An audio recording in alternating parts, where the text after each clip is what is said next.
আসসালামু আলাইকুম।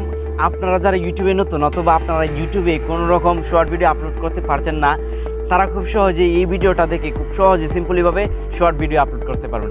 কেননা আপনারা যারা নতুন তাদের কিন্তু দুইটি প্রবলেম হয়ে থাকে, যে একটি হচ্ছে যে আপনাদের যে ইউটিউব যে অ্যাপসটা আছে সেটার মধ্যে কিন্তু আপনাদের যে শর্ট ভিডিওর যে অপশনটা সেটা কিন্তু চালু নেই, এবং দ্বিতীয়তে আছে যে অনেক রকম সব প্রবলেম বা চালা যাচ্ছে না। তো সেক্ষেত্রে আমি আপনাদের দেখাবো কী করে আপনারা যে আপনাদের ইউটিউব অ্যাপস আছে সেটা দিয়ে আপনারা খুব সিম্পলিভাবে ইউটিউবে শর্ট ভিডিও আপলোড করতে পারবেন। জাস্ট আপনাদের দুইটি জিনিস প্রয়োজন হবে, একটি হচ্ছে যে ট্যাগ এবং একটি হচ্ছে টাইটেল। এই দুইটি জিনিসের দরকার। আপনারা এই দুইটি জিনিস আমি খুব সিম্পলিভাবে দেখে দেবো, এবং যারা থার্ড পার্টি অ্যাপস দিয়ে যারা বিভিন্ন রকম ইউটিউবে ভিডিও আপলোড করে থাকেন শর্ট ভিডিও, সেক্ষেত্রে আপনাদের ভিডিওতে প্রবলেম হতে পারে। তো আমি আপনাদেরকে বলবো যে আপনারা সাজেস্ট করবেন সবসময় আপনাদের নিজের ইউটিউব যে অ্যাপসটা আছে সেটা দিয়ে আপনারা ইউটিউবে শর্ট আপলোড করা।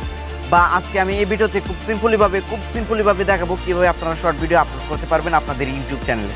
তো কথা না বলে চলুন শুরু করা যাক। আর প্লিজ আমার চ্যানেল যারা সাবস্ক্রাইব করেনি তারা নিজ থেকে অবশ্যই সাবস্ক্রাইব করে দিবেন এবং পাশে থাকা বেল বাটনটি বাজিয়ে দেবেন, যাতে করে নতুন নতুন ভিডিওর নোটিফিকেশনগুলি সবার আগে আপনাদের সামনে শুরু করে। তো চলুন শুরু করা যাক।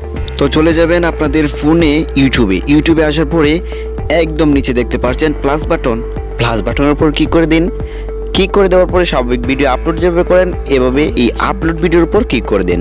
তো ক্লিক করে দেওয়ার পরে দেন একটি কথা বলে নেই, আপনারা ভিডিও এডিটিং করার সময় 9.16 এটি সিলেক্ট করে তারপর ভিডিও এডিটিং করবেন এবং স্বাভাবিকের মতোই ভিডিওটা আপলোডে সিলেক্ট করে আপলোড করে দিবেন। তো আপলোড করে দেওয়ার পরে এখানে আপনাদের টাইটেল চাইছে, তো টাইটেলের উপর আপনাদের একটু ফোকাস করতে হবে।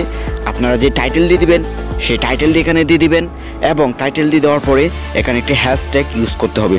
তো আমি টাইটেলটি দিয়ে দিলাম এবং একটি